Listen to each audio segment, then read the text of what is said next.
Shalom, selamat pagi, selamat hari Minggu untuk kita semua. Puji nama Tuhan, pada pagi hari ini kita boleh berkumpul kembali untuk kita bersama-sama beribadah kepada Tuhan, mengucap syukur untuk kasih setia Tuhan di dalam kehidupan kita. Mari kita mengawali ibadah kita pada pagi hari ini dengan memuji kasih Tuhan yang luar biasa indah dalam kehidupan kita. Kita naikkan pujian ini.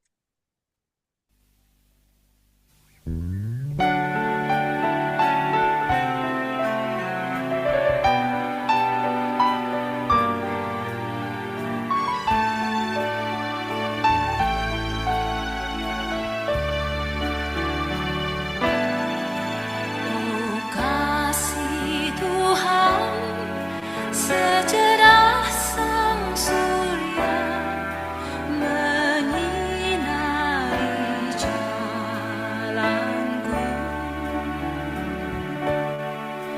Oh kasih Tuhan, selembut sang bayu di malam hening sejuk. Betapa mulia kasih-Mu, dekat Yesusku sejahtera.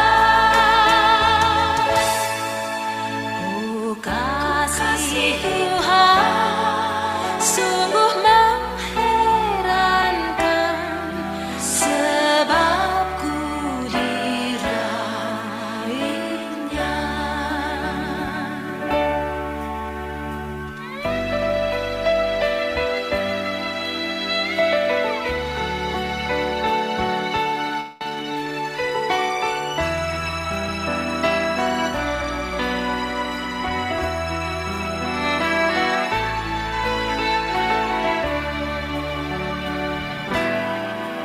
Oh kasih Tuhan, sedalam samudra, rohnya pun penyanggaku.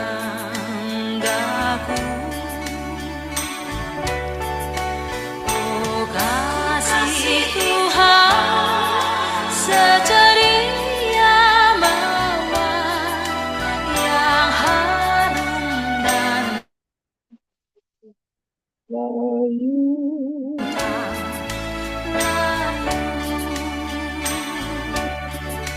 damainya seperti merpati,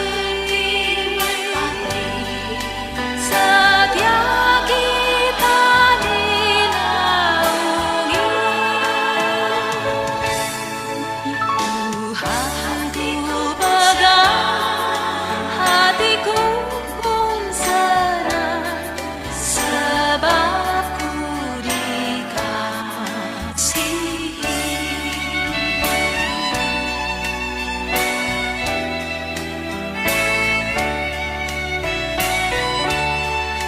Damainya seperti merpati, setia kita dinaungi. Tuhan ku pegang, hatiku pun senang, sebab ku dikasihi.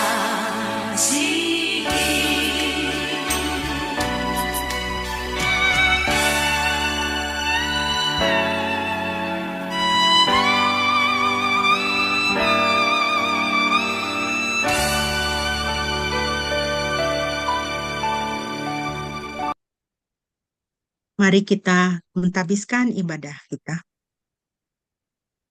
Jemaat yang dikasihi Tuhan, ibadah kita pada pagi hari ini hanya boleh jadi di dalam nama Tuhan Tritunggal yang Kudus, Bapa, Putra, dan Roh Kudus. Kasih karunia-Nya menyertai kita sekalian. Haleluya.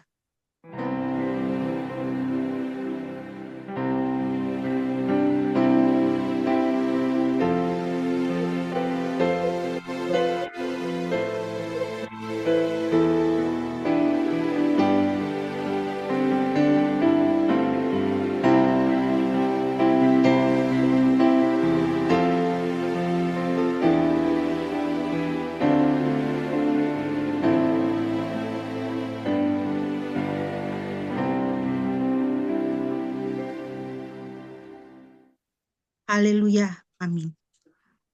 Firman Tuhan yang melandasi ibadah kita pada pagi hari ini terambil dari Injil Matius 20 ayatnya yang ke-28. Matius 20 ayat 28, demikian firman Tuhan.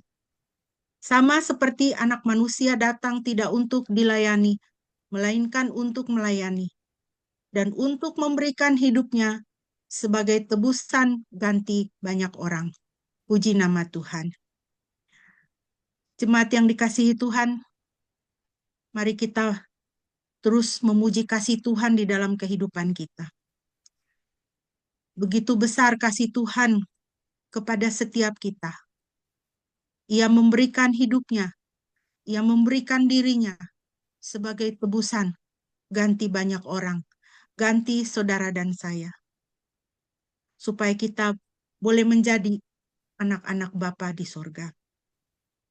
Mari kita bermazmur bagi Tuhan dari Mazmur pasal 20 sebagai bagian dari puji-pujian kita. Dan saya boleh minta kesediaan Pak Adri untuk bisa memimpin pembacaan bagi kita Mazmur pasal 20.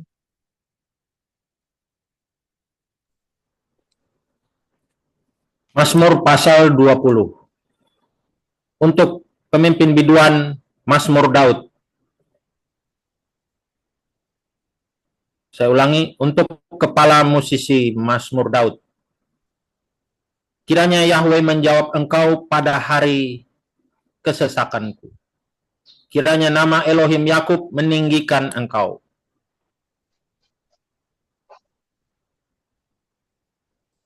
Dia mengirim pertolongan bagimu dari tempat kudus, dan dia menopang engkau dari Sion. Dia akan mengingat semua persembahanmu dan menerima persembahan bakaranmu. Dia akan memberikan kepadamu sesuai dengan keinginan hatimu dan memenuhi semua rencanamu. Kami akan bersorak-sorai dalam keselamatanmu, dan kami akan menegakkan panji-panji demi nama Elohim kami. Biarlah Yahweh menjawab segala permohonanmu. Sekarang aku tahu bahwa Yahweh menyelamatkan yang diurapinya. Dia akan memerhatikannya dari surganya yang kudus, dalam kekuatan keselamatan oleh tangan kanannya. Ada orang-orang yang berlindung pada kereta, ada pula yang berlindung pada kuda. Tetapi kami akan mengingat nama Yahweh Elohim kami. Mereka takluk dan terjatuh, tetapi kami bangkit dan berdiri tegak. Ya Yahweh, selamatkanlah. Raja akan menjawab kami pada waktu kami memanggil. Puji nama Tuhan.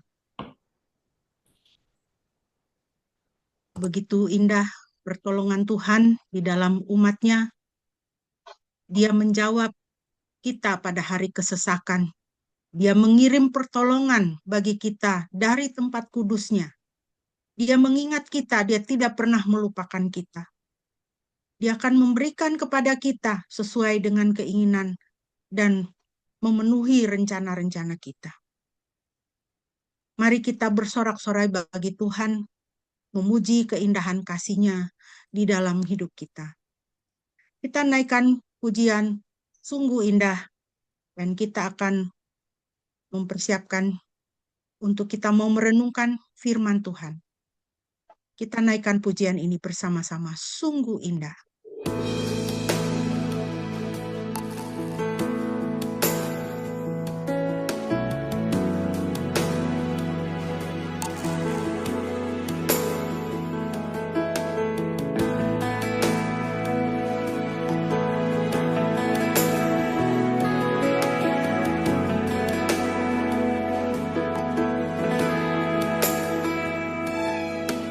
Kemanakah aku dapat pergi, menjauhi rohmu yang suci, kau sahabat dan kau dekat.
selami bagiku.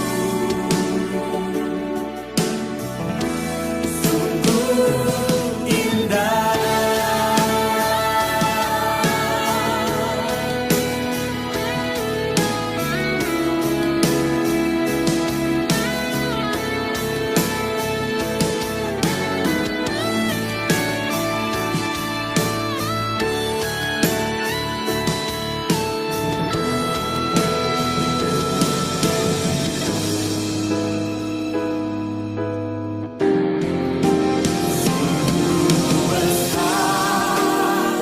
Pengorbananmu bagiku terlalu dalam untuk dimengerti. Sungguh besar, sungguh indah yang kau pikirkan tentangku, tak terselami bagiku. Sungguh indah, sungguh indah, sungguh indah.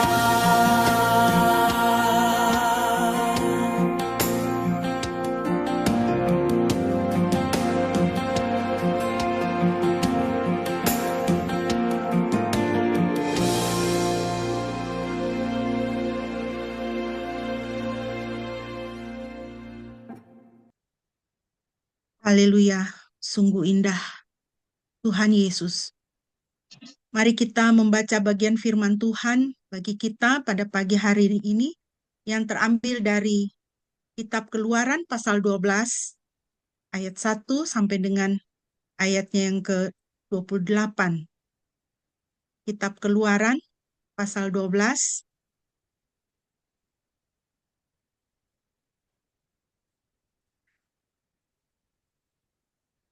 ayat 1 sampai 28. Saya akan membacakan bagi kita. Demikian firman Tuhan. Yahweh berfirman kepada Musa dan Harun di tanah Mesir, bulan ini akan menjadi permulaan dari bulan-bulan bagimu. Itu akan menjadi bulan pertama bagimu di setiap tahun.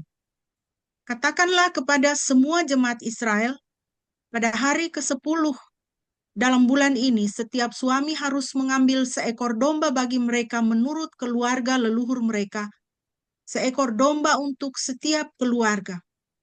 Jika rumah tangga itu terlalu sedikit jumlahnya untuk makan seekor domba itu, biarlah ia dan tetangga yang dekat rumahnya mengambilnya menurut jumlah jiwa, masing-masing sesuai dengan kemampuan makannya. Haruslah kamu memperkirakannya terhadap domba tersebut. Dombamu harus sempurna, jantan berumur setahun. Kamu harus mengambilnya dari antara anak domba atau dari antara kambing milikmu. Kamu harus mengurungnya sampai hari ke-14 dari tahun yang sama. Dan seluruh kumpulan jemaat Israel harus menyembelihnya di malam hari. Mereka harus mengambil darah itu dan menaruhnya pada kedua tiang dan pada ambang pintu rumah tempat mereka memakannya. Mereka akan memakan daging itu di malam hari, dipanggang dengan api, dan haruslah mereka memakannya dengan roti tidak beragi dan sayur pahit. Jangan memakannya mentah atau direbus dengan air, melainkan dipanggang di api, kepalanya bersama kaki-kakinya dan dengan isi perutnya. Janganlah kamu sisakan hingga pagi hari. Yang tertinggal sampai pagi daripadanya haruslah kamu bakar dengan api. Beginilah kamu harus memakannya. Pinggangmu memakai sabuk, kakimu memakai kasut, dan ada tongkat di tanganmu, dan kamu harus memakannya cepat-cepat. Itulah Paskah bagi Yahweh. Sebab aku akan melintasi tanah Mesir pada malam ini. Aku akan memukul semua yang sulung itu di tanah Mesir, baik manusia dan ternak, dan aku akan menjatuhkan penghakiman terhadap semua dewa-dewa di Mesir. Akulah Yahweh. Ayat 13.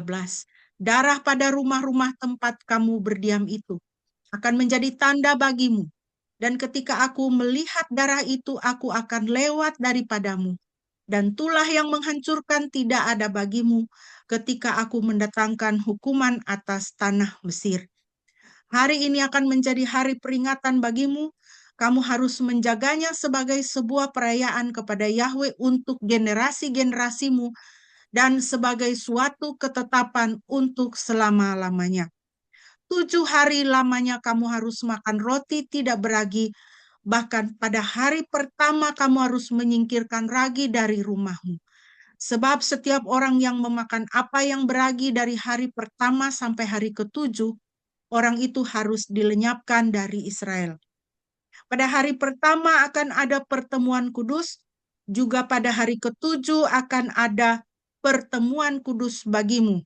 Janganlah melakukan pekerjaan apapun pada hari-hari itu, kecuali mempersiapkan makanan untuk setiap orang. Hanya itu yang boleh kamu lakukan. Kamu harus memelihara hari raya roti tidak beragi, karena pada hari yang sama aku telah membawa pasukanmu keluar dari tanah Mesir. Maka haruslah kamu rayakan hari ini turun-temurun. Itulah suatu ketetapan untuk selama-lamanya. Pada bulan pertama, pada hari ke-14 bulan itu, pada waktu petang, kamu harus makan roti tidak beragi sampai hari ke-21 bulan itu pada waktu petang. 7 hari tidak boleh ada ragi yang ditemukan di dalam rumahmu. Sebab setiap orang yang memakan apapun yang beragi, bahkan nyawanya harus dilenyapkan dari antara jemaat Israel, entah ia seorang asing ataupun ia lahir di negeri itu. Kamu akan makan roti yang tidak beragi. Di semua tempat tinggalmu kamu harus makan roti tidak beragi.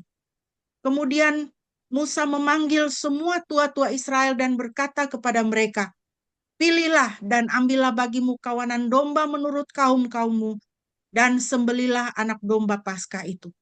Kamu harus mengambil seikat hisop dan mencelupkannya ke dalam darah yang ada dalam mangkuk dan menyapukannya pada ambang atas dan kedua tiangnya. Janganlah seorang pun keluar dari pintu rumahnya sampai pagi. Yahweh akan melintas untuk menghukum orang Mesir jika dia melihat darah pada ambang dan pada kedua tiang pintu itu. Maka Yahweh akan melewati pintu itu dan tidak akan memperbolehkan perusak itu memasuki rumah-rumahmu untuk menghukum kamu. Haruslah kamu menyimpan hal ini sebagai sebuah ketetapan bagimu dan bagi anak-anakmu untuk selama-lamanya. Dan ketika kamu masuk ke negeri yang akan diberikan Yahweh kepadamu, seperti yang telah Dia janjikan, haruslah kamu tetap memelihara ibadah ini. Ketika anak-anakmu bertanya kepadamu, apakah arti ibadah ini? Maka kamu harus mengatakan, kurban Paskah itu adalah bagi Yahweh yang melewati rumah-rumah Bani Israel di Mesir, ketika Dia menghukum orang-orang Mesir dan menyelamatkan rumah-rumah kita. Umat tersebut menundukkan kepala dan menyembah. Orang Israel pergi dan mereka melakukan seperti yang telah diperintahkan Yahweh kepada Musa dan Harun. Demikianlah mereka melakukannya. Demikianlah pembacaan firman Tuhan bagi kita pada pagi hari ini.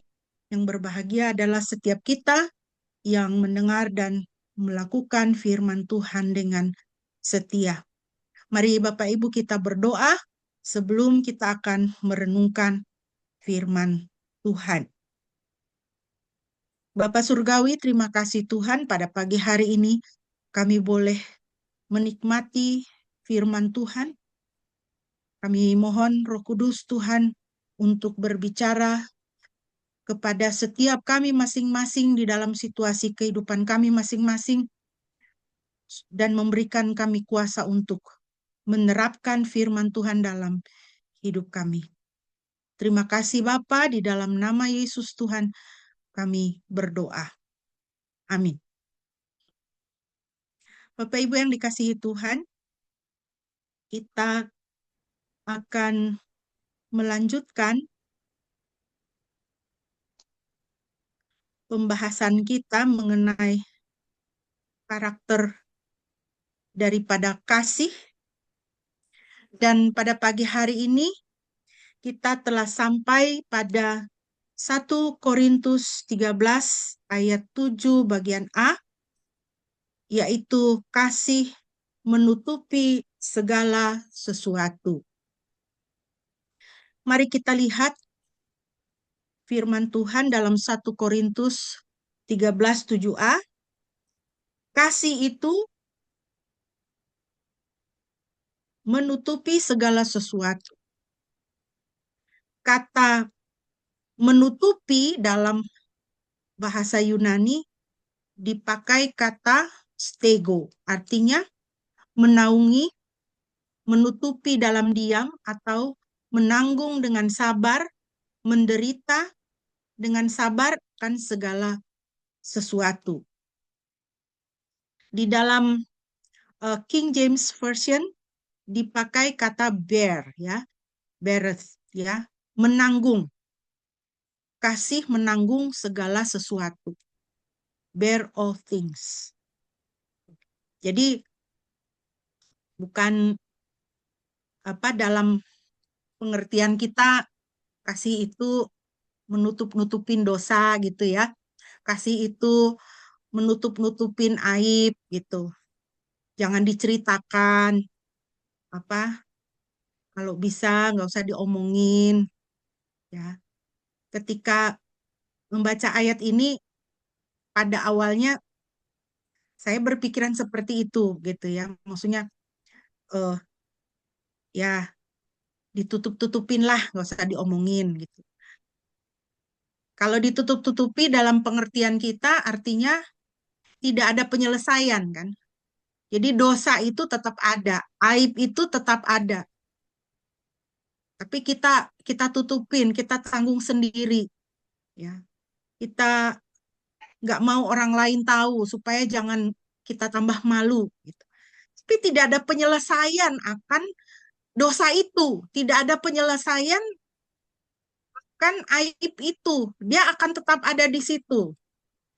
Seperti bisul yang bukannya dicakan, dibersihkan, dikasih obat ya, tapi bisul itu sedang meradang-radangnya gitu, ditutupin pakai plester gitu ya, pakai iya, pakai plester ditutup gitu. Kan itu menjadi sesuatu hal yang tidak baik. Tetapi di dalam 1 Korintus 13 ayat 7a, kasih itu dikatakan kasih itu menutupi segala sesuatu, itu maksudnya bukan begitu. Bukan menutupi dosa, menutupi aib, menutupi kejahatan, mendiamkannya dan dia tuh tetap ada di situ, bukan gitu ya. Tetapi dia menanggung segala sesuatu kalau kita mengasihi ya. Kita sabar, kita mau mengambil penderitaan itu ya. Tapi bukan membiarkan satu dosa itu tetap ada, tidak. Di dalam versi yang lain dalam bahasa Inggris dipakai kalimat seperti ini. Love never gives up. Never loses faith. Artinya kasih itu tidak pernah menyerah dan tidak pernah kehilangan iman. Jadi di dalam kita menanggung, di dalam kita menderita karena kesalahan orang lain, kita tidak pernah menyerah bahwa orang ini, kekasih kita ini dia akan bertobat. Gitu loh. Kita tidak pernah kehilangan iman, tidak pernah kehilangan pengharapan saat kita menanggung derita. Saat kita dengan sabar, dengan bertekun dengan perseverance, dengan panjang sabar kita menanggung penderitaan. Misalnya kalau ada anggota keluarga kita yang terlibat satu masalah, apakah dia itu kena narkoba atau bermasalah dengan hukum, ya seperti itu, eh, atau hidupnya tidak benar begitu ya. Kalau kita mengasihi dia, kasih itu menutupi segala sesuatu. Artinya kita sabar, ya. Kita sabar terhadap dia. Kita tidak menyerah. Kita tidak pernah kehilangan pengharapan. Kita tidak kehilangan keyakinan bahwa dia akan berubah. Bahwa yang baik akan terjadi dalam hidupnya. Jadi saya pikir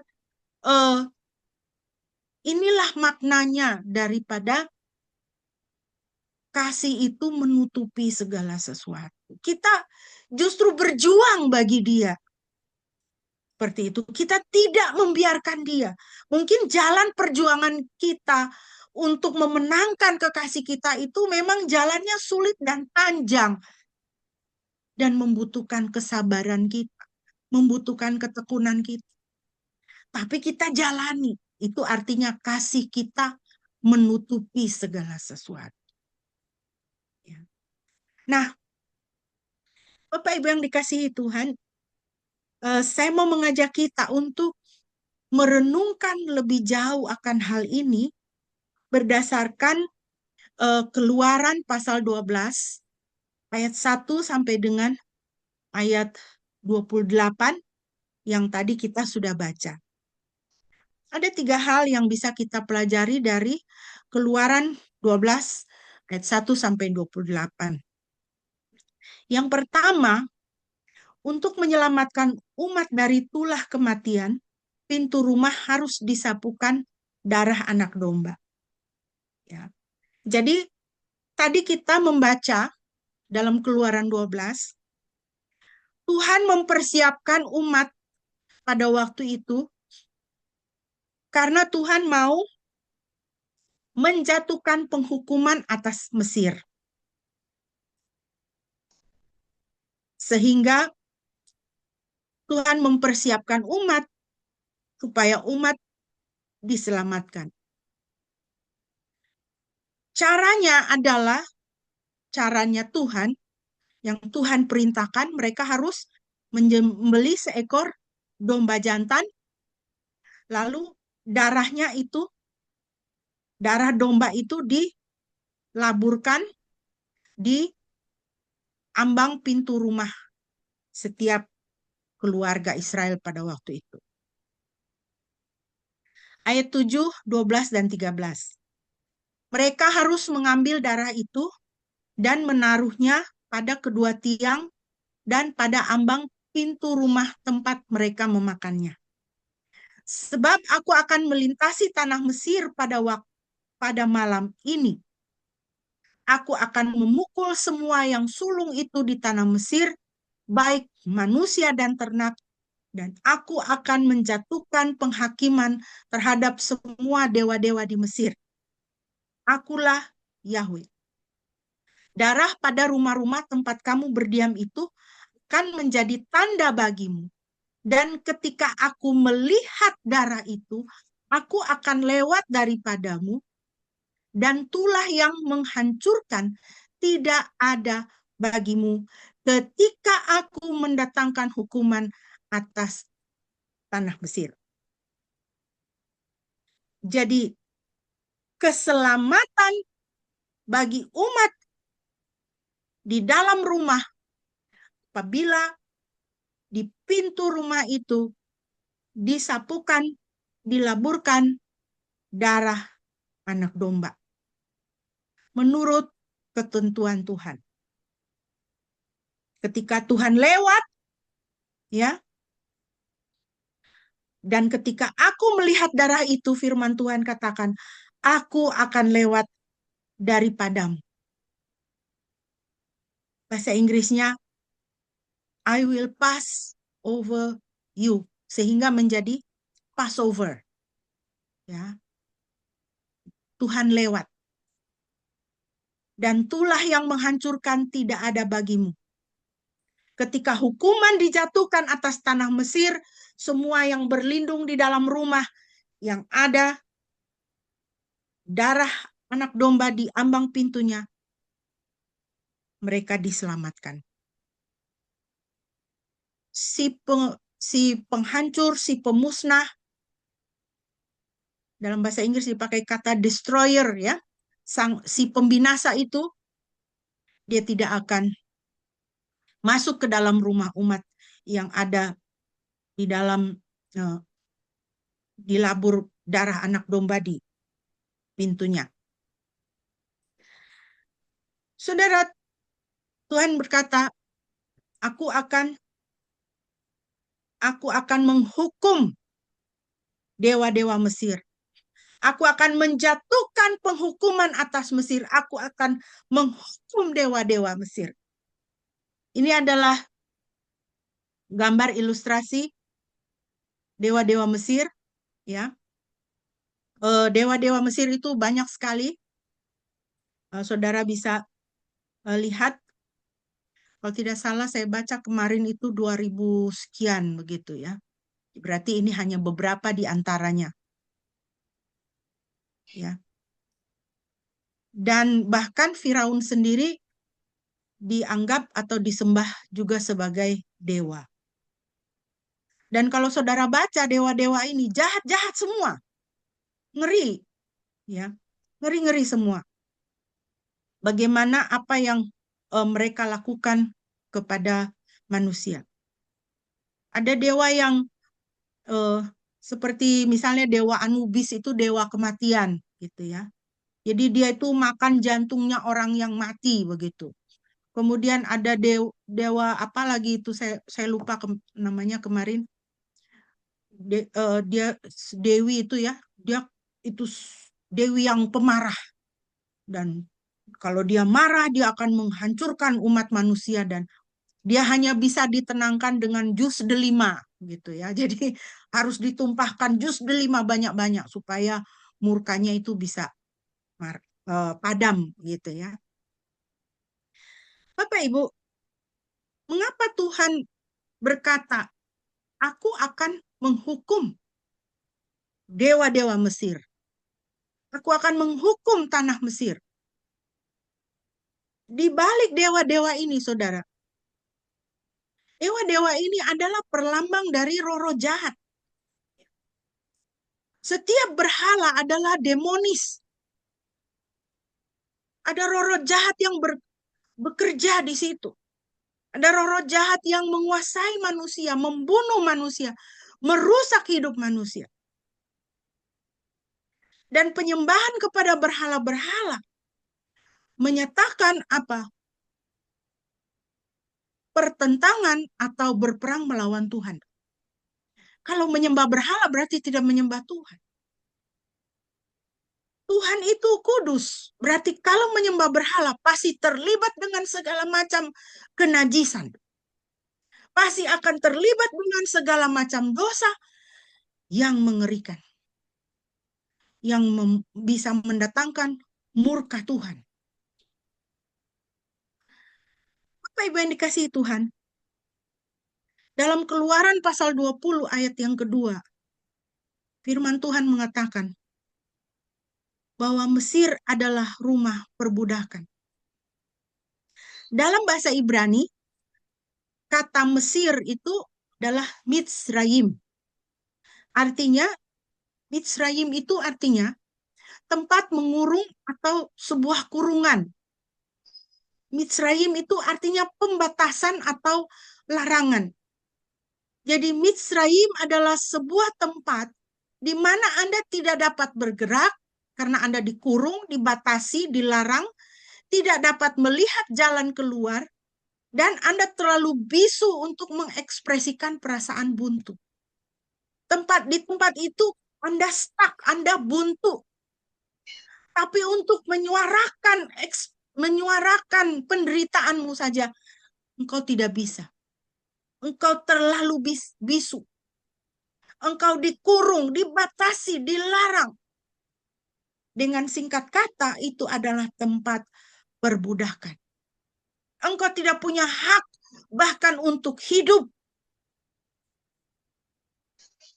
Apa yang ada padamu bisa dirampas tanpa ampun. Kalau kita membaca di dalam Keluaran 1-2, kita bisa membaca bagaimana bayi-bayi orang Ibrani pada waktu itu ya dibunuh, dibuang ke sungai, dibunuh. Itulah tempat kurungan. Itulah tempat kebuntuan. Itulah tempat pembatasan. Engkau tidak bisa beranak cucu dengan bebas. Ya. Itulah Mesir. Itulah Mitsraim. Dan kita membaca bahwa Tuhan kemudian bertindak. Ada dua tindakan Tuhan. Yang pertama, dia melepaskan umatnya karena seruan mereka dan ikatan perjanjian Tuhan. Tuhan ingat, Tuhan mengikat perjanjian dengan Abraham, Ishak dan Yakub. Kita bisa baca itu dalam Keluaran 2:23-24. Jadi saudara, ini adalah satu bukti Tuhan kita adalah Tuhan yang hidup, Tuhan yang berperkara di dalam kehidupan umatnya. Kalau kita berteriak kepada Tuhan, Tuhan mendengar dan Dia akan bertindak. Kalau saudara dan saya, kita ada di dalam Mitsraim, kita ada di dalam kesesakan, mungkin ada masalah di dalam kehidupan kita, berteriaklah kepada Tuhan, karena Tuhan mendengar, karena Yahweh adalah Tuhan yang hidup, Tuhan yang mengikat perjanjian dengan Abraham, Ishak dan Yakub. Atas dasar ikatan perjanjian itu, Dia menyelamatkan umatnya. Jangan pernah putus pengharapan, saudara. Jangan pernah putus pengharapan. Jangan merasa bahwa hidupmu itu stuck, buntu. Karena Tuhan tahu bagaimana cara melepaskan umatnya. Dan Dia melakukannya dengan kekuatan, kedahsyatan tangannya. Dia sanggup. Tindakan yang kedua, saudara, yang dilakukan oleh Tuhan adalah menghukum Mesir yang hidup di dalam penyembahan berhala. Apa yang kita bisa pelajari dari sini, Bapak Ibu? Bahwa Tuhan tidak bermain-main dengan dosa. Tuhan tidak bermain-main dengan dosa. Setiap dosa, setiap kekejian, setiap kenajisan, setiap ketidakkudusan, setiap penyembahan berhala akan dihukum oleh Tuhan. Dan kalau Tuhan hukum itu, ngeri. Ya. Dalam Keluaran 12 yang kita baca, bukan hanya anak sulung manusia, tapi hewan juga, anak sulungnya hewan juga mati pada waktu itu. Kambing, lembu, sapi, ini kuda, ini kan dia tahu apa. Iya kan? Dia tahu apa. Tetapi firman Tuhan katakan, setiap yang sulung, manusia bahkan ternak, pada malam itu, pada malam aku menghukum Mesir, setiap yang sulung, manusia maupun ternak akan mati. Jadi saudara, mari kita tinggalkan dosa. Jangan sayang dosa. Segera bertobat. Kalau saudara dengar firman Tuhan ini, segera bertobat. Jangan tetap tinggal di Mesir. Kesenangan Mesir. Ya. Bahkan orang Israel pun pada waktu itu setelah mereka dikeluarkan setelah mereka keluar dari tanah Mesir, mereka masih terkenang pada Mesir. Kenapa? Ya, mereka protes kepada Musa kan. Kenapa kau bawa kami ke padang gurun ini? Kau bawa kami ke sini untuk mati. Daripada kami mati di padang gurun, lebih baik kami mati di Mesir, menghadap tungku. menghadap tungku ada daging. Biar kami mati di tempat perbudakan. Mati menghadap daging, mati menghadap tungku. Dosa itu menyenangkan kedagingan kita, saudara. Menyenangkan kedagingan kita. Tetapi ingat,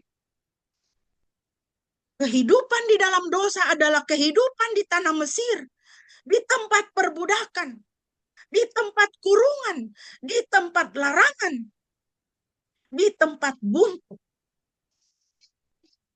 Dan hasilnya adalah hukuman. Jangan mau tetap tinggal di dalam dosa. Segera bertobat. Karena pasti Tuhan akan menghukum. Seperti Tuhan menghukum Mesir yang hidup di dalam penyembahan berhala. Efesus 5 ayat 3-7 adalah panduan kita dari firman Tuhan. Tadinya saya mau ketik ini, tulis beberapa contoh, ya, beberapa contoh dosa ini, ya, contoh kecemaran. Tapi kemudian firman Tuhan mengingatkan kepada saya ayat ini, ya. Tetapi percabulan dan setiap kecemaran atau keserakahan janganlah sekali-kali ada di antara kamu sebagaimana sepatutnya bagi orang-orang kudus. Juga perkataan kotor dan pembicaraan bodoh atau gurauan yang tidak sepantasnya, tetapi sebaliknya ucapkanlah syukur. Sebab kamu tahu bahwa setiap orang cabul atau yang cemar atau orang serakah, yaitu penyembah berhala, tidak memiliki warisan dalam kerajaan Kristus dan Elohim. Janganlah ada seorang pun yang menipu kamu dengan kata-kata kosong, karena hal-hal itulah yang membuat murka Elohim turun ke atas anak-anak durhaka. Karena itu janganlah kamu berteman dengan mereka. Lebih tepat itu terjemahan King James Version itu dipakai kata partakers. Itu terjemahan dari bahasa aslinya, bahasa Yunani. Artinya ikut melakukan. Ya, kalau terjemahan Indonesia masih janganlah kamu berteman dengan mereka, janganlah kamu berkawan dengan mereka. Bukan itu maksudnya, tapi janganlah kamu ikut melakukan perbuatan-perbuatan anak-anak durhaka. Janganlah kamu ikut melakukan co-participant, ya, dengan anak-anak durhaka, dengan perbuatan-perbuatan dosa.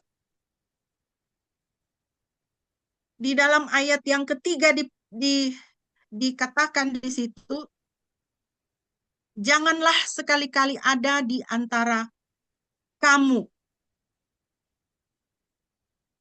Ayat yang keempat, perkataan kotor, pembicaraan bodoh, gurauan yang tidak sepantasnya. Jangan sekali-kali ada di antara kamu. Dalam terjemahan yang lain dipakai kata, disebutkan di antara kamu pun jangan. Disebutkan pun jangan. Karena apa? Karena itu adalah perbuatan durhaka. Itu adalah perbuatan kenajisan. Saudara, belakangan ini terlalu banyak, ya, terlalu banyak perbuatan-perbuatan kedurhakaan, terlalu banyak perbuatan-perbuatan kenajisan yang dilakukan. Kemarin saya baru mendengar satu istilah, mungkin anak-anak muda sekarang mungkin sudah lebih tahu, ya, sudah tahu duluan. Kemarin saya baru dengar ini istilah ini. Pernikahan lavender. Apa ini pernikahan lavender ini? Pernikahan lavender itu kan bunga yang bagus, yang harum, ya. Bahkan bisa dipakai untuk mengusir nyamuk, ya, bunga lavender ini. Ya. Tapi ternyata saudara, pernikahan lavender itu pernikahan untuk menutupi gaya hidup yang tidak benar. Misalnya si cowoknya ini gay, si ceweknya juga gitu ya. Tapi mereka menikah hanya untuk menutupi gaya hidup yang tidak kudus ini. Ini percabulan, saudara. Saya berdoa supaya anak-anak Tuhan, orang-orang Kristen, tidak ada yang seperti itu. Dalam nama Yesus, pernikahan adalah lembaga yang Tuhan ciptakan, institusi yang diciptakan oleh Tuhan sendiri. Kejadian pasal 1, pasal 2. Tetapi lihat bagaimana kecemaran dan dosa. Ya.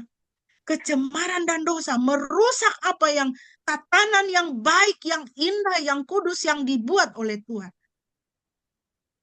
Setiap kecemaran, percabulan, kecemaran, keserakahan jangan ada di antara kamu.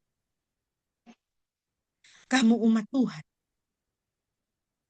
Dan yang kedua, saya mau kasih contoh ini menjadi beban saya ya. Sudah beberapa waktu ini. Mengenai lagu-lagu yang sekarang di negara kita ini sedang tren gitu ya, sedang wah luar biasa. Setiap kali diciptakan langsung meledak gitu ya. Bahkan ada yang sampai menduduki tangga lagu dunia itu nomor 19. Saya tidak mau sebutkan, tapi saudara cari sendiri. Tangga lagu dunia nomor 19. Dan ketika dinyanyikan, semua orang langsung berjoget. Semua orang langsung berjoget. Tapi isinya apa? Isinya mabok. Ya. Isinya mabuk. Saya suka sama kamu, ada rasa sama kamu, tapi saya diam aja. Karena apa? Karena kamu mabuk-mabukan. Ada lagu yang lain lagi. Ya. Ada lagu yang lain lagi. Lagu dengan apa? Ada dukun bertindak, setan berpihak. Ya. Ada mama-mama turun ke pantai cari ikan. Tapi ada anak-anak muda duduk. Kalau di daerah saya itu namanya minum moke itu ya, minum mabuk itu. Mengapa mesti begitu? Mengapa mengarang lagu? Harus ada setan bertindak, harus ada dukun bertindak, ada pihak. Saudara, ini perkataan kotor dan pembicaraan bodoh.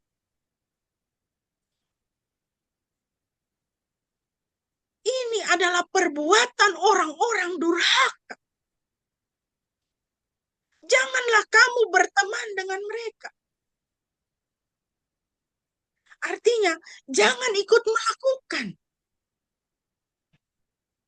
Hasilkanlah karya-karya yang kudus, anak-anak Tuhan. Orang-orang muda. Kreatif. Kreatif yang kudus. Ingat firman Tuhan katakan apa? Kecemaran, kata kotor, pembicaraan bodoh, urawan yang tidak sepantasnya. Jangan ada di antara kita. Disebutkan saja pun jangan. Kenapa?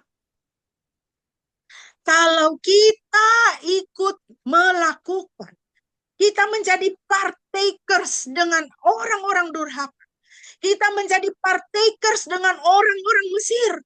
Orang-orang yang masih di dalam kurungan dosa. Firman Tuhan katakan apa? Kita tidak memiliki warisan dalam kerajaan Kristus dan Elohim.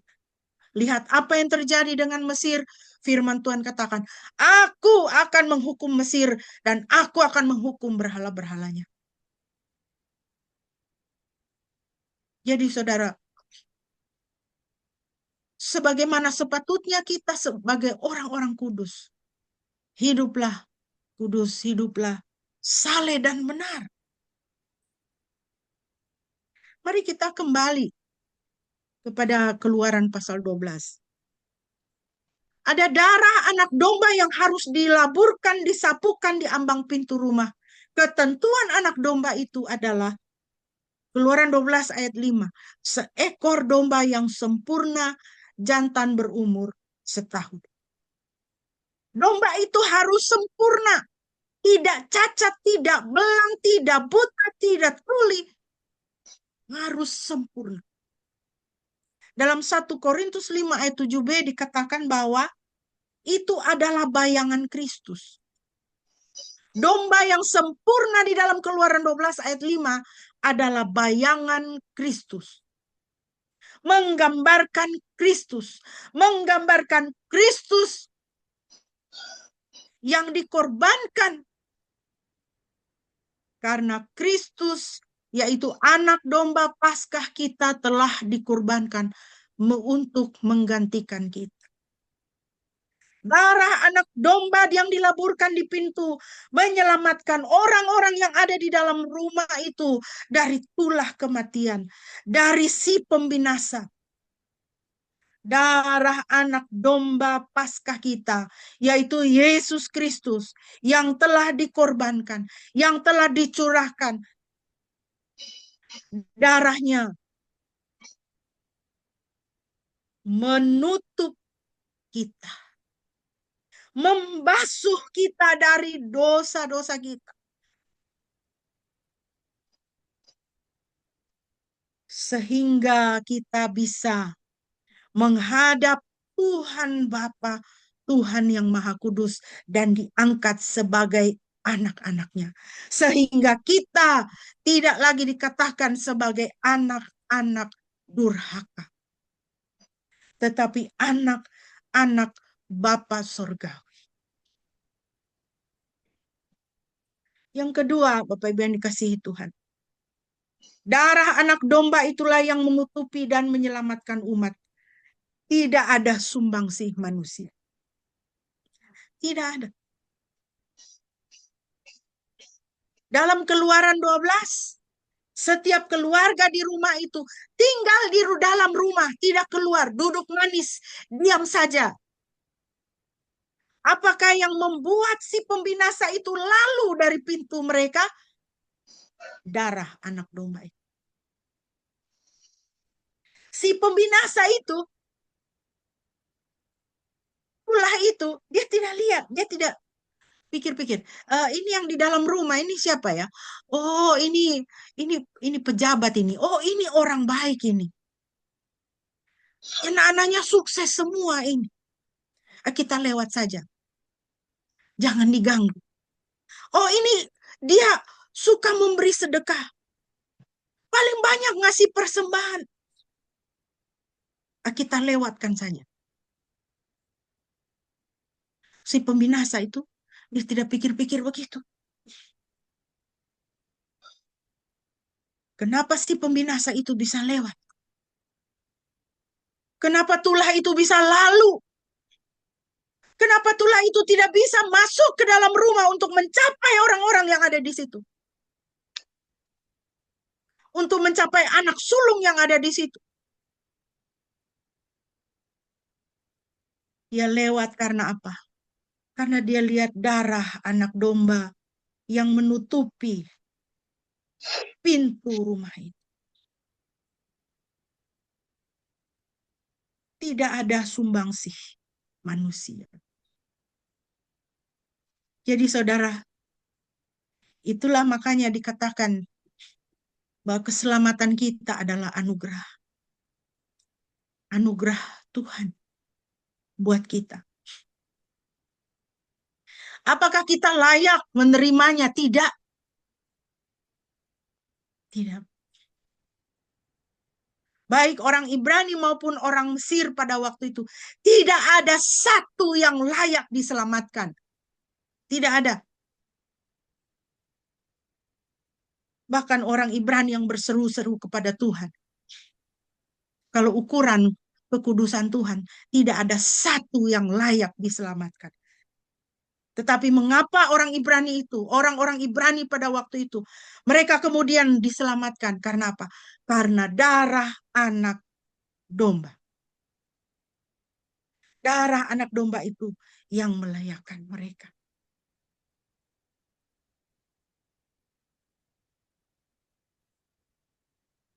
Mengapa demikian, saudara? Mengapa Tuhan memberikan jalan keluar keselamatan itu? Memberikan anak domba itu, darahnya mesti dilaburkan di pintu itu. Karena Tuhan sangat mengasihi kita. Tuhan sangat mengasihi kita. Dia benci dosa kita, saudara. Dia sangat benci. Dosa adalah kekejian di hadapan Tuhan. Tetapi dia sangat mengasihi kita dan dia tidak menginginkan kebinasaan kita. 1 Yohanes 4, 9, 10. Dalam hal ini kasih Elohim telah dinyatakan di dalam kita. Karena Elohim telah mengutus putranya yang tunggal ke dunia supaya kita dapat hidup melalui dia. Inilah kasih itu. Bukan kita yang telah mengasihi Elohim, tetapi dialah yang telah mengasihi kita dan telah mengutus putranya sebagai pendamaian bagi dosa-dosa kita. Dia bertindak. Mengapa? Karena Tuhan adalah kasih. 1 Yohanes 4, 16. Dia tidak bisa tidak mengasihi. Tuhan adalah kasih.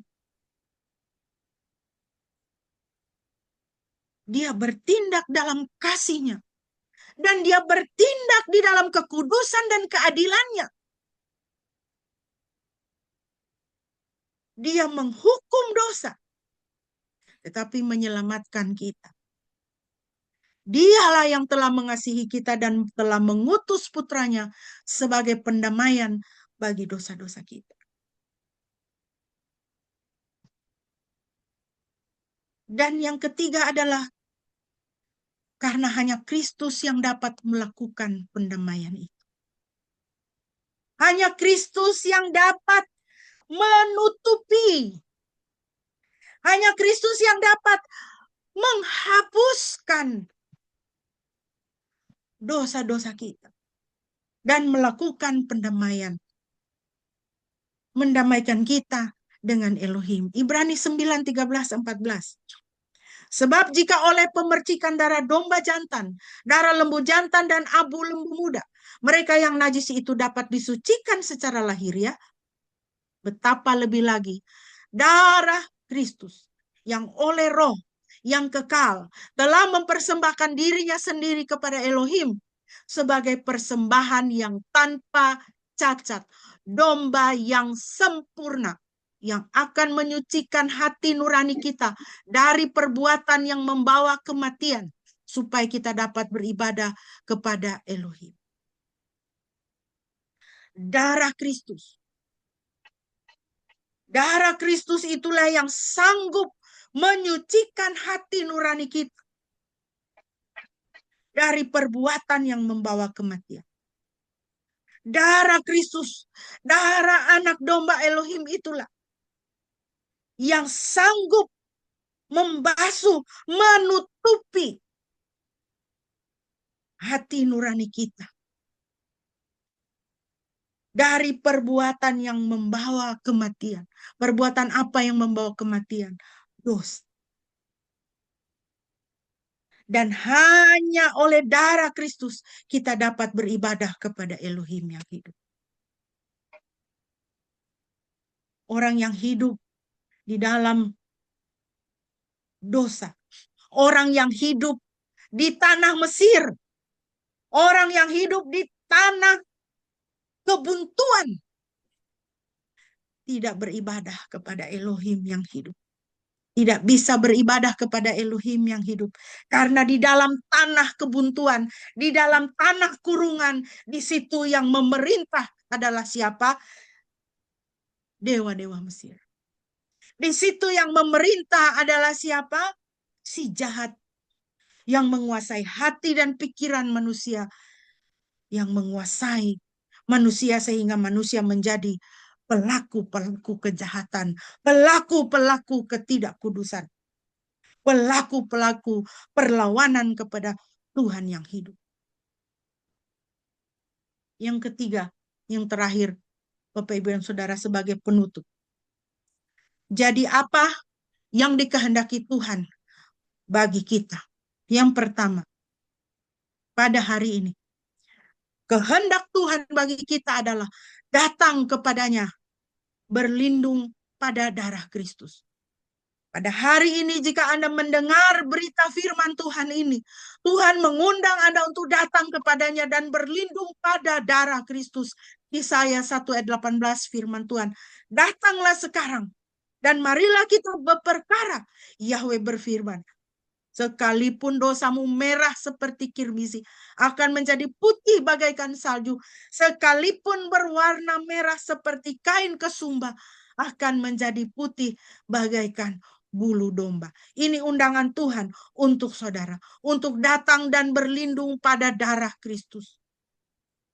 Supaya darah Kristus disapukan di rumahmu, darah Kristus disapukan di dalam hatimu, di dalam pikiranmu. Supaya apa? Supaya si pembinasa itu lewat daripadamu. Karena dosamu menjadi putih bagaikan salju, yang berwarna merah seperti kain kesumba, yang engkau rasa sudah begitu jahat, begitu menjijikkan, Tuhan katakan akan menjadi putih bagaikan bulu domba. Darah Yesus sanggup melakukan itu untukmu. Datanglah pada hari ini, datanglah sekarang kepada darah Kristus. Yang kedua yang Tuhan inginkan dari kita adalah kabarkan keselamatan dalam Yesus Kristus. Mulai dari dalam keluarga. Keluaran 12 ayat 26-27. Ketika anak-anakmu bertanya kepadamu, apakah arti ibadah ini? Maka kamu harus mengatakan, kurban Paskah itu adalah bagi Yahweh yang melewati rumah-rumah Bani Israel di Mesir. Ketika dia menghukum orang Mesir dan menyelamatkan rumah-rumah kita. Kabarkan keselamatan mulai dari dalam keluarga. Ajarkan, beritakan kepada anak-anakmu ketika anak-anakmu bertanya kepadamu. Engkau harus menjelaskan. Kabarkan kepada anak-anakmu darah Yesus yang sanggup menyelamatkanmu.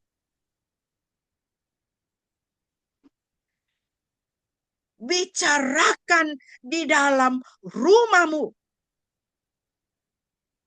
Saudara, di dalam rumah kita, di dalam keluarga, di dalam rumah tangga, apa yang kita bicarakan? Ketika kita duduk dengan anak-anak, apa yang kita bicarakan? Percakapan apa yang terjadi? Syukur-syukur masih ngobrol sama anak-anak. Atau kita di rumah ini, anak-anak masuk, bapak mama keluar. Bapak mama masuk, anak-anak keluar. Tidak pernah ketemu. Makanya banyak keluarga Kristen rusak tuh. Karena tidak pernah bertemu. Tidak pernah bersekutu, tidak pernah membicarakan firman Tuhan, tidak pernah membicarakan Yesus Kristus dan kuasa pengampunan dosa di dalam namanya dan kuasa kesembuhannya. Tidak pernah membicarakan hidup kekal ada di dalam Kristus. Maka anak-anak pergi cari hidup di tempat lain. Tidak heran anak-anak kena narkoba. Tidak heran bapak jadi tukang mabok. Beberapa waktu yang lalu saya lihat satu FYP itu. Sampai di gereja nih, paduan suara gereja nih, lagunya itu gini. Jangan suka minum moke. Moke itu alkohol ya. Jangan suka minum moke. Bapa di sorga tidak ada moke. Aduh, saudara ya. Ini kan itu berarti apa? Ada satu keprihatinan. Ada lagi satu video ini anak kecil ini umurnya barangkali 10 tahun. Dia divideokan di mana? Di atas pohon tua, di atas pohon nira. Sedang apa? Sedang sadap nira. Saudara pernah lihat itu pohon tua? Itu kan tinggi. Ini anak kecil ini dia di atas sadap nira. Lalu ini yang bikin video ini tanya, kamu sedang apa? Lagi iris tuak, katanya. Ini pohon tinggi, ngapain kamu ada di sini? Mana bapak? Bapak ada mabok. Aduh, saudara ya. Keluarga Kristen ini kalau begini, ini repot. Bapak mabuk, anak narkoba, ibu duduk bergosip dengan tetangga. Sudah rusak, saudara. Firman Tuhan katakan, ketika anak-anakmu bertanya kepadamu, maka kamu harus mengatakan. Orang tua wajib hidup di dalam Kristus, supaya orang tua keluarga kepada Kristus, supaya di dalam keluarga ada pemberitaan mengenai Kristus. Ada pemberitaan mengenai keselamatan di dalam nama Yesus. Supaya anak tidak pergi cari keselamatan di tempat lain. Yang tidak ada. Mulailah dari dalam keluarga kita. Mulai perbaiki keluarga kita. Jangan keluarga kita menjadi tempat sampah. Kita capek dari luar. Kita kesal sama orang di luar, kita pulang, kita capek, kita kesal, kita mengamuk sama orang di rumah yang tidak tahu apa-apa. Perbaharui keluarga kita. Hadirkan Kristus di dalam kehidupan keluarga kita. Tugas kita sebagai orang tua bukan membuat anak sukses. Memang kalau anak sukses juga kita senang ya. Saya bilang sama anak-anak, saya bilang, buat mama tuh, yang penting kalian bisa menghidupi diri kalian sendiri. Itu sudah cukup. Nggak usah, nanti kalau saya kerja duit banyak, saya bawa mama jalan-jalan ke Israel, saya bawa mama jalan-jalan ke Inggris. Buat mama tidak perlu. Kita orang tua kan begitu kan, kalau anak kita itu bisa menghidupi dirinya sendiri, aman secara keuangan, kan kita senang, ya kan? Dan kita bekerja keras untuk mereka. Firman Tuhan juga mengatakan orang yang tidak bisa mengurus keluarganya itu lebih jahat daripada orang kafir. Saudara cari itu di Perjanjian Baru, ya. Kita harus urus keluarga kita. Jangan kita telantarkan anak kita. Jangan rumah ini ndak keru-keruan. Kita sibuk di luar. Kalau anak kita jadi orang sukses, orang berhasil, ya tentu kita juga bahagia, ya kan? Kalau anak juga bilang, Mama, ini saya naik gaji, mari kita jalan-jalan. Mama mau beli apa? Saya beli. Mama mau makan apa? Di mana? Saya traktir. Nah, pasti kita juga senang ya. Tapi Bapak, Ibu, dan Saudara sekalian, tugas kita yang terutama sebagai orang tua Kristen adalah apa? Supaya anak-anak kita pergi ke surga. Buat apa dia sukses di dunia ini, tapi dia tidak pergi ke surga? Dia tidak kenal Yesus. Kenapa kita harus mengajarkan anak-anak untuk bersandar kepada Tuhan? Cari Tuhan. Secara praktisnya, ketika kita sebagai orang tua sudah tidak ada, dan kita tidak bisa menolong mereka, mereka tahu cari tolong di mana. Cari tolong sama Tuhan Yesus. Dan pertolongan Tuhan itu tidak pernah gagal. Jangan kita biarkan anak-anak kita tidak tahu cari tolong di mana. Ketika masalah hidup menekan, dia tidak tahu cari tolong di mana. Dia mulai pikir jalannya sendiri. Mari kita ajarkan anak-anak kita untuk cari tolong kepada Yesus.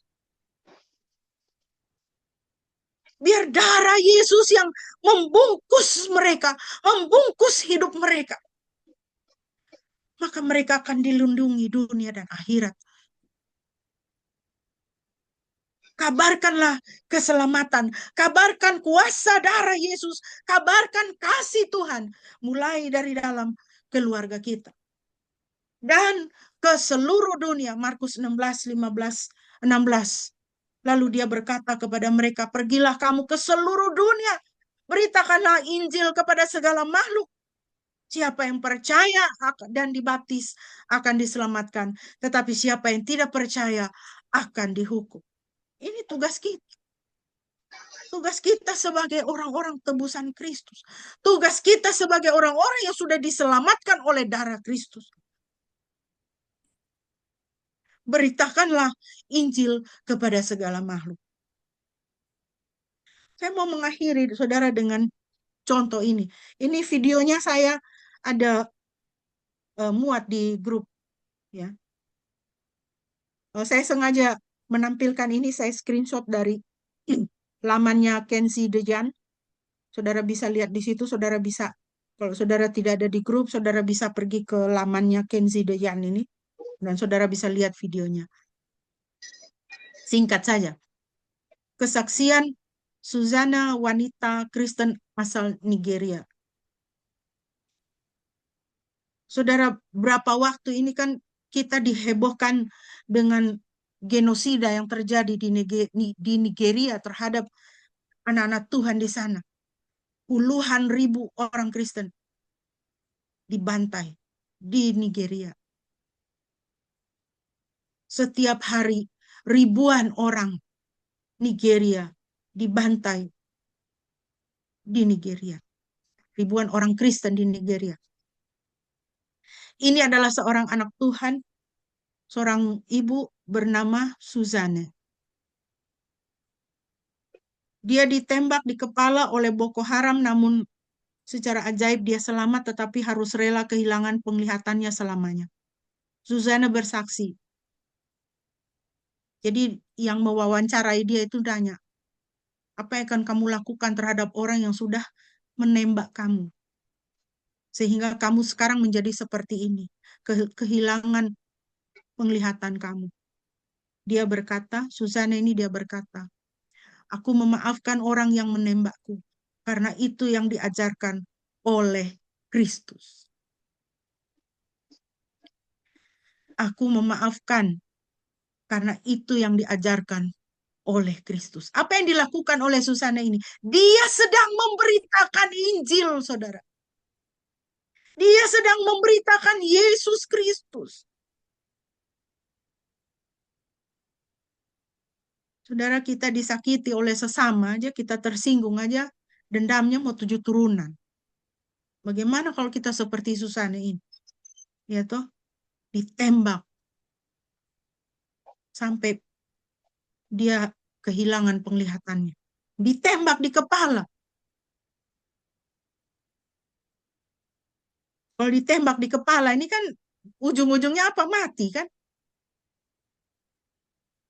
Tapi saya yakin Tuhan izinkan dia tetap hidup. Walaupun dia kehilangan penglihatannya, dia menjadi buta. Supaya apa? Supaya dia mengabarkan Injil. Dia mengabarkan Yesus. Inilah kehendak Tuhan untuk kita, saudara. Banyak orang berkata, ini di Nigeria terjadi genosida. Ini gereja kok diam-diam aja. Orang Kristen kok diam-diam aja. Sedangkan yang di sebelah sana teriak-teriak untuk bangsa yang tidak jelas. Sampai kirim-kirim bantuan kemanusiaan. Gereja tidak diam. Gereja mungkin diam terhadap dunia, tetapi gereja berteriak kepada Tuhan. Karena Tuhan lebih sanggup untuk menyelamatkan. Dan kuasa Tuhan itu nyata, saudara. Nyata di panggung sejarah dunia ini. Keadilan Tuhan itu nyata di panggung sejarah dunia ini. Dia menghukum Mesir dan dia menyelamatkan Israel. Mari Bapak Ibu yang dikasihi Tuhan. kita semakin bersungguh-sungguh lagi di dalam hidup kita, hidup kekristenan kita kepada Tuhan. Biarlah engkau dibasuh oleh darah Kristus. Kalau engkau masih tinggal di Mesir, laburkan darah anak domba di pintu rumah. Kalau engkau hidup di dalam kurungan dosa, datang kepada darah Yesus, maka engkau akan diselamatkan. Kiranya Tuhan memberkati saudara sekalian. Amin. Mohon kesediaan Bapak Gembala untuk boleh memimpin kita di dalam doa respon dan doa syafaat. Mari jemaat kita bersatu dalam doa. Tuhan, terima kasih pagi ini kami kembali diingatkan bagaimana Engkau menyelamatkan umat Israel setelah mereka taat atas perintah-Mu untuk mempersembahkan domba jantan bagi Tuhan yang darahnya disapukan pada ambang pintu rumah-rumah mereka di Mesir. Dan melalui darah anak domba, Engkau menjalankan penghakiman-Mu atas seluruh tanah Mesir, sehingga umat Israel boleh dibebaskan. Mereka boleh diselamatkan dari perbudakan Mesir. Kami juga bersyukur bahwa darah anak domba Elohim, Yesus Kristus juga sudah dicurahkan dan sudah disapukan di ambang-ambang pintu rumah dari hati kami, dari kehidupan kami. Hingga kami juga boleh dibebaskan dari kuasa dosa, dibebaskan dari maut, dibebaskan dari kematian kekal, dan diberikan jaminan akan hidup yang kekal bersama dengan Tuhan di surga kelak. Terima kasih Tuhan, kami mensyukuri apa yang Engkau sudah lakukan atas hidup kami. Dan biarlah kebenaran firman Tuhan dan juga janji Tuhan yang sudah mengampuni dosa kami dan sudah menjamin keselamatan kami di kekekalan, senantiasa kami ingat dan juga kami bawa untuk kami bagikan kepada setiap orang, baik teman-teman, para tetangga, dan juga semua orang yang kami temui di jalan kami, supaya mereka boleh mengenal Kristus sebagai Tuhan dan Juru Selamat. Terima kasih atas kebenaran firman. Saat ini Tuhan, kami mau menaikkan doa syafaat kami serahkan bangsa dan negara kami ke dalam tangan-Mu, pemerintah kami ke dalam tangan-Mu. Mereka mengalami banyak masalah keuangan saat ini, oleh karena hutang yang sangat besar, sementara pendapatan pajak juga menurun, sebab banyak orang kehilangan pekerjaan, banyak yang menganggur, dan juga ekonomi lagi lesu. Kami berdoa Tuhan berikanlah hikmat pada pemerintah kami, khususnya tim ekonomi, agar mereka dapat mengelola ekonomi, mengelola keuangan negeri ini dengan baik, dan juga menciptakan sebanyak mungkin lapangan pekerjaan, sehingga orang-orang yang menganggur semakin berkurang. Boleh diciptakan lapangan kerja sebanyak mungkin di negeri kami ini ya Tuhan. Sehingga kesejahteraan boleh dirasakan oleh setiap orang Indonesia. Berkati pemerintah kami. Berkati juga gereja Tuhan, supaya gereja Tuhan, anak-anak Tuhan ingat untuk menjadi saluran berkat bagi orang-orang yang ada di sekitar mereka. Terima kasih Bapa, berkatilah bangsa kami Tuhan, dan juga gereja Tuhan, dan di seluruh dunia juga, supaya umat Tuhan boleh mereka tetap menjadi berkat dan menyampaikan suara kenabian, dan justru tidak dirusakkan oleh ismu-ismu dari dunia ini yang bertentangan dengan firman. Kami berdoa untuk umat Tuhan di Nigeria, saudara kami seiman, mereka yang dianiaya. Tahun ini sudah sekitar 7.000 yang dibunuh. Oleh karena iman mereka, mereka dibunuh oleh para teroris dari Boko Haram. Ya Tuhan, kami menyerahkan gereja Tuhan, anak-anak-Mu di sana yang sedang menderita, supaya mereka tetap dikuatkan, iman mereka tetap diteguhkan, mereka tidak menjadi goyah dan gentar atas penganiayaan yang mereka alami.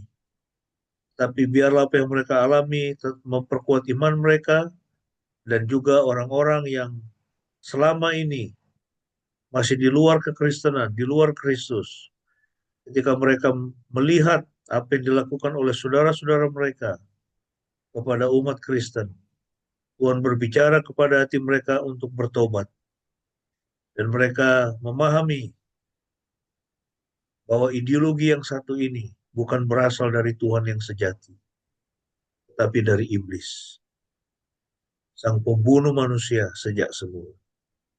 Mari Tuhan, kami berdoa supaya terjadi revival, pembangunan rohani di Nigeria. Kami percaya Engkau izinkan penganiayaan karena Engkau sedang mau membawa Nigeria, bahkan juga bangsa-bangsa di Afrika, untuk datang kepada Tuhan, untuk mereka boleh diselamatkan. Kami juga berdoa untuk perdamaian di Timur Tengah. Kami bersyukur oleh karena perjanjian pertama untuk gencatan senjata boleh tercipta, dan sekarang sedang menanti realisasinya, di mana Hamas akan mengembalikan semua tawanan yang masih orang-orang Israel yang masih mereka tawan. Kami berdoa Tuhan khususnya untuk deadline hari Senin besok jam 12 waktu setempat.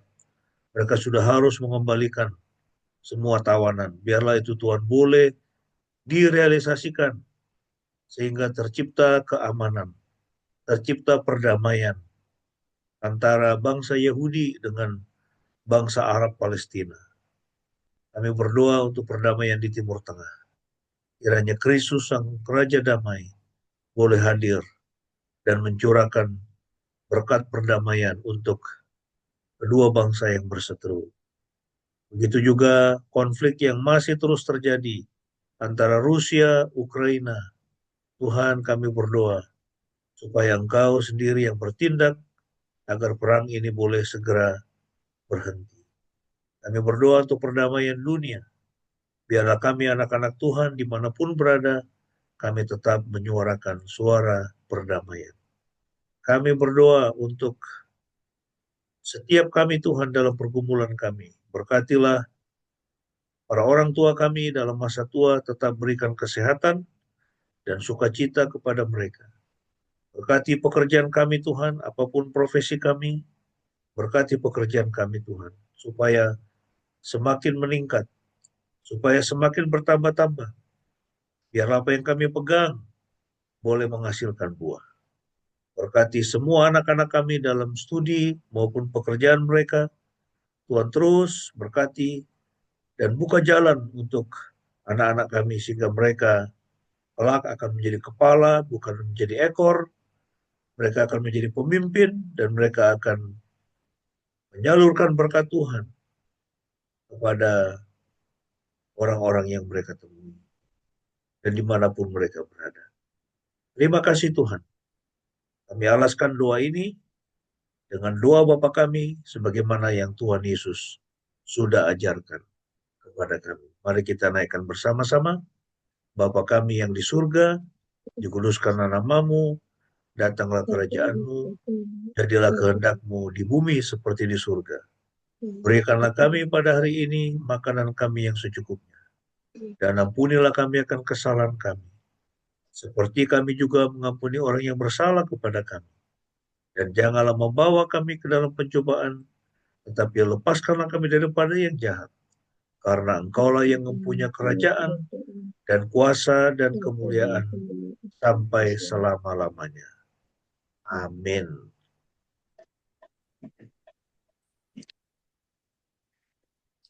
Mari Bapak Ibu yang dikasihi Tuhan, bersama-sama kita akan mengucapkan pengakuan iman kita. Marilah di hadapan Tuhan dan sesama kita kita berkata demikian. Aku percaya kepada Elohim, Bapa yang Maha Kuasa, Khalik langit dan bumi, dan kepada Yesus Kristus, anaknya yang tunggal Tuhan kita, yang dikandung dari Roh Kudus, lahir dari anak darah Maria, yang menderita sengsara di bawah pemerintahan Pontius Pilatus, disalibkan, mati, dan dikuburkan, turun ke dalam kerajaan maut. Pada hari yang ketiga bangkit pula dari antara orang mati, naik ke sorga, duduk di sebelah kanan Elohim, Bapa yang Maha Kuasa. Dan dari sana ia akan datang untuk menghakimi orang yang hidup dan yang mati. Aku percaya kepada Roh Kudus, gereja yang kudus dan am, persekutuan orang kudus, pengampunan dosa, kebangkitan tubuh dan hidup yang kekal. Amin.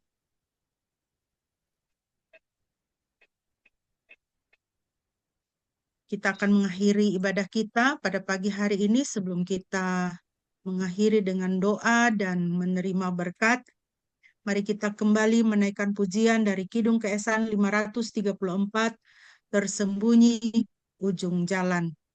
Tuhan, kita tidak tahu hari depan apa, tapi bersama dengan Tuhan, pimpinan Tuhan nyata. Mari kita naikkan pujian ini bersama-sama.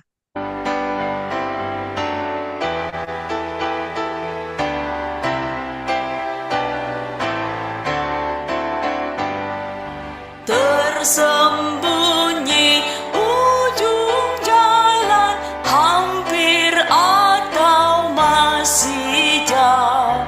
Ku dibimbing tangan Tuhan ke negeri yang tak ku tahu. Bapa ajar aku ikut, apa juga maksudmu. Tak bersangsi atau takut, beriman tetap teguh.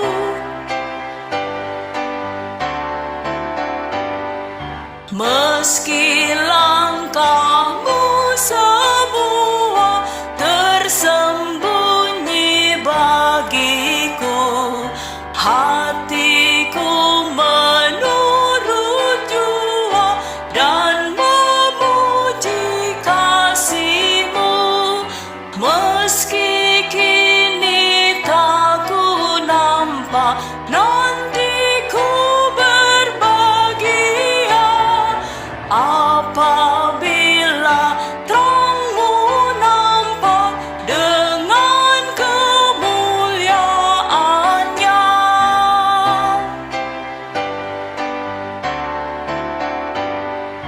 Tuhan, janganlah biarkan ku tentukan nasibku. Berilah hanya ku dengarkan keputusan hikmat-Mu. Aku ini pun selalu kanak-kanak yang bebal. Bapa jua bimbing aku ke kehidupan kekal.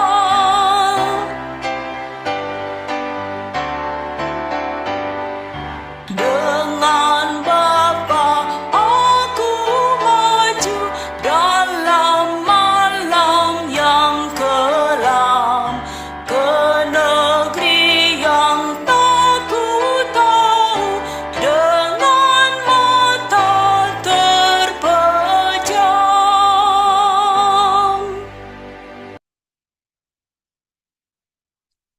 Kekasih-kekasih Tuhan, arahkanlah hatimu kepada Tuhan dan terimalah berkat-Nya. Yahweh memberkati engkau dan memelihara engkau. Yahweh membuat wajah-Nya bersinar atasmu dan memberi engkau anugerah. Yahweh mengarahkan wajah-Nya kepadamu dan memberi engkau damai sejahtera. Pujilah Khalik semesta.